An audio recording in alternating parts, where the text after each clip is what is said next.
ശാസ്ത്ര സാങ്കേതിക രംഗത്ത് പുരോഗതി കൈവരിക്കുമ്പോൾ ഇന്നും ലോകത്ത് ഓരോ 6 സെക്കൻഡിലും ഒരു ശിശുമരണം വീതം സംഭവിക്കുന്നതായി റിപ്പോർട്ട്. വിവിധ അന്താരാഷ്ട്ര സംഘടനകൾ ചേർന്ന് തയ്യാറാക്കിയ റിപ്പോർട്ടിലാണ് ഇത് സംബന്ധിക്കുന്ന വിവരങ്ങൾ നൽകിയിരിക്കുന്നത്. ശിശുക്ഷേമനിധി, ലോകാരോഗ്യ സംഘടന, ലോകബാങ്ക് ശിശുമരണനിരക്ക് സംബന്ധിച്ച വിവരങ്ങൾ ശേഖരിക്കുന്ന ഐക്യരാഷ്ട്ര സഭാ സംഘടന തുടങ്ങിയ വിവിധ സംഘടനകൾ കഴിഞ്ഞ ദിനം പുറത്തുവിട്ട റിപ്പോർട്ട് പ്രകാരം 2022 ഏതാണ്ട് 50 ലക്ഷത്തോളം കുട്ടികളാണ് 5 വയസ്സ് തികയുന്നതിന് മുൻപ് മരണമടഞ്ഞിട്ടുള്ളത്. എന്നാൽ 2000 ആണ്ടിനെ അപേക്ഷിച്ച് 2022 കുട്ടികളുടെ മരണനിരക്കിൽ ഏതാണ്ട് 51% കുറവുണ്ടായതായും ശിശുമരണനിരക്കിലെ കണക്കുകളും പ്രവണതകളും എന്ന പേരിലുള്ള റിപ്പോർട്ട് വ്യക്തമാക്കി.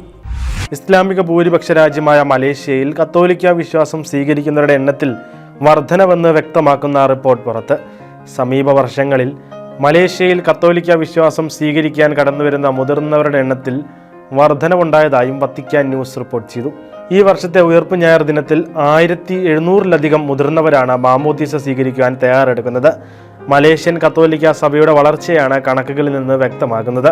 ഇതിനു മുന്നോടിയായി നടക്കുന്ന റൈറ്റ് ഓഫ് ഇലക്ഷൻ എന്ന ചടങ്ങിൽ പങ്കെടുക്കാനായി ക്വാലാലംപൂർ അതിരൂപതയിലെ തിരുഹൃദയ ദേവാലയത്തിൽ ഏകദേശം 547 അർത്ഥികൾ കഴിഞ്ഞ ദിവസം മതബോധന അധ്യാപകരോടും ജ്ഞാനസ്നാന മാതാപിതാക്കളോടുമൊപ്പം ഒരുമിച്ച് കൂടിയിരുന്നു. കോട്ട കിനാബാലു അതിരൂപതയിലും ഇപ്രകാരം സമ്മേളനം നടത്തപ്പെട്ടു.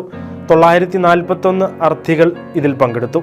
മാമോദീസ എന്നത് ജീവിതത്തിന്റെ സ്വീകരണമാണെന്ന് യേശുവിനോട് ചേർന്ന് നിൽക്കുവാനുള്ള വിളിയാണിതെന്നും ആർച്ച് ബിഷപ്പ് ജോൺ വോങ് പറഞ്ഞു. റഷ്യൻ അധിനിവേശ ദക്ഷിണ ഉക്രൈനിൽ ഓർത്തഡോക്സ് വൈദികനെ റഷ്യൻ സൈന്യം അതിക്രൂരമായി കൊലപ്പെടുത്തിയതായി റിപ്പോർട്ടുകൾ. 59-കാരനായ ഫാദർ സ്റ്റെപ്പാൻ പൊഡോൾഷക്കാണ് കൊല്ലപ്പെട്ടത്. കെർസൺ പ്രവിശ്യയിൽ നിന്ന് അദ്ദേഹത്തിന്റെ വീട്ടിൽ നിന്നാണ് ഇക്കഴിഞ്ഞ ഫെബ്രുവരി 13-ന് റഷ്യൻ സൈനികർ വൈദികനെ പിടിച്ചുകൊണ്ടുപോയത്. അദ്ദേഹത്തിന്റെ മൃതദേഹം തിരിച്ചറിയാൻ എത്തണമെന്ന് 2 ദിവസങ്ങൾക്ക് ശേഷം വീട്ടുകാരെ അറിയിക്കുകയായിരുന്നു. ഉക്രൈനിയൻ ഭാഷയിൽ ആരാധന നടത്തുകയും ഉക്രൈന് വേണ്ടി പ്രാർത്ഥിക്കുകയും ചെയ്തു എന്നതാണ് ഫാദർ സ്റ്റെപ്പാനെതിരെ ആരോപിച്ച കുറ്റം. 2024 ഫെബ്രുവരി മുതൽ തുടരുന്ന റഷ്യൻ അധിനിവേശത്തിന് ശേഷം 25-ലധികം വൈദികർ ഇത്തരത്തിൽ കൊല്ലപ്പെട്ടിട്ടുണ്ടെന്ന് international religious freedom chairman Robert Rahak പറഞ്ഞു. ക്യൂബയിലെ രാഷ്ട്രീയ സാമൂഹിക സാഹചര്യങ്ങളെക്കുറിച്ച് തുറന്നു പറച്ചിലുമായി ക്യൂബൻ കത്തോലിക്ക വൈദികൻ.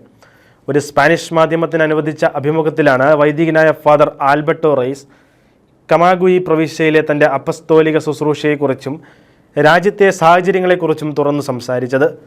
ഒരു കാലത്ത് തഴച്ചു വളരുന്ന പട്ടണം എന്ന് വിശേഷിപ്പിക്കപ്പെട്ടിരുന്ന എസ്മെറാൾഡയിലാണ് ഈ ക്യൂബൻ വൈദികൻ പ്രവർത്തിക്കുന്നത്. ഇന്ന് പ്രദേശത്തെ ജനങ്ങളുടെ ദൈനംദിന ജീവിതം ക്യൂബയിലെ മറ്റു പലരുടെയും ജീവിതത്തിന് സമാനമാണെന്നും ദുഃഖത്തിൻ്റെയും ഇല്ലായ്മയുടെയും നടുവിലാണെന്നും അദ്ദേഹം പറയുന്നു. പ്രശ്നത്തിൽ നിന്ന് രക്ഷപ്പെടുന്നതിന് പകരം മുന്നോട്ടോടാൻ പഠിക്കുകയായിരുന്നു. ഭയത്താൽ ബന്ദിയാക്കപ്പെടാതിരിക്കാൻ ഞാൻ പഠിച്ചു. ക്യൂബയിൽ നിലനിൽക്കുന്ന കടുത്ത ദാരിദ്ര്യത്തിനും കാർഡ്ബോർഡ് പെട്ടികളിൽ കുട്ടികൾ ഉറങ്ങുന്നതിനും താൻ സാക്ഷിയാണെന്നും വൈദികൻ വെളിപ്പെടുത്തി. ക്യൂബൻ ജനത കമ്മ്യൂണിസ്റ്റ് ഭരണകൂടത്തോട് വിയോജിപ്പ് പ്രകടിപ്പിക്കുമ്പോഴെല്ലാം അവരെ ഭയപ്പെടുത്തി ജയിലിലടയ്ക്കുകയാണ്.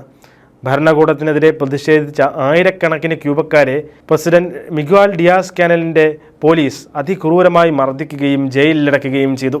സത്യസഭയെ അനുദിനം അറിയുവാൻ, സഭയെ സ്നേഹിക്കാൻ സൺഡേ ശാലോം യൂട്യൂബ് ചാനൽ ഇപ്പോൾ തന്നെ സബ്സ്ക്രൈബ് ചെയ്യുക.